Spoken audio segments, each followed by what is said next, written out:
জানেন যে 5ই আগস্ট গণ অভ্যুত্থান হয়েছে। এই অভ্যুত্থান না হলে এই সাংস্কৃতিক উৎসব সম্ভব হতো না। হতো কি সম্ভব? না, হতো না।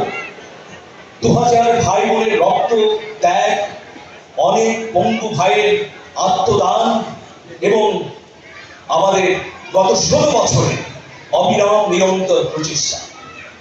গণ অভ্যুত্থানের পর বাংলাদেশ এক নতুন অভিযাত্রায় যাত্রা শুরু করেছে। কিন্তু আমরা দেখলাম গণ অভ্যুত্থানের পরেও 5ই আগস্ট পরবর্তী সময়ে চক্রান্ত শুরু হলো। সেই চক্রান্ত এখনো থেমেনি। আমরা যখন গণ অভ্যুত্থান চলেছে তখন বলেছি বুকের ভিতর দারুণ ঝড়, বুক পেতেছি গুলি করা। কিন্তু যখন গণ অভ্যুত্থানের পর আমরা দেখলাম এই অভ্যুত্থানের মাহাত্ম্যকে ধ্বংস করার জন্য চক্রান্ত হচ্ছে, তখন আমরা লিখলাম আবু সাঈদ মুগ্ধ, শেষ হয়নি যুদ্ধ। আবু সাঈদ মুগ্ধ, শেষ হয়নি যুদ্ধ। আবু সাঈদ মুগ্ধ, শেষ হয়নি যুদ্ধ।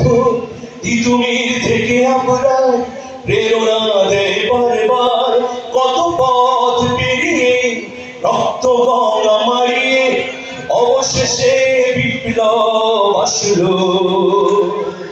অগণন মজলুম আসলো,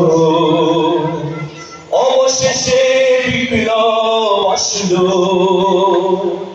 অগণন মজলুম হাসলো।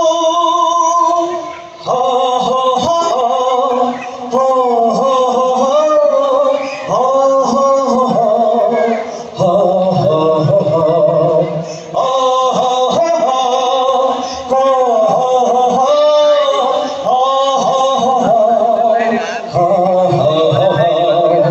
মুক্তির শিরা কখনো ভোলা যাবে না।